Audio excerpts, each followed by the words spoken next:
this basement waterproofing project, the homeowner had a partially finished basement that was experiencing water intrusion through cracks in the floor and at the footing of the wall. The first thing Tri-State Waterproofing had to do is jackhammer the concrete slab for the drainage system. Then a trench was dug along the inside of the foundation with the correct slope and elevation to allow gravity to take over for proper drainage to the sump pump and basin location. Next, Tri-State Waterproofing installed a 4-inch corrugated slotted drain pipe with gravel, followed with the installation basin for the sump pump. Then, to seal off the walls, a 15 mil vapor barrier was installed up to grade level.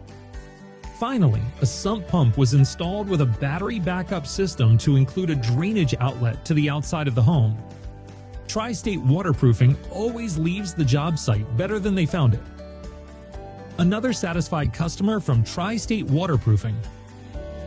We appreciate you watching our basement waterproofing case study.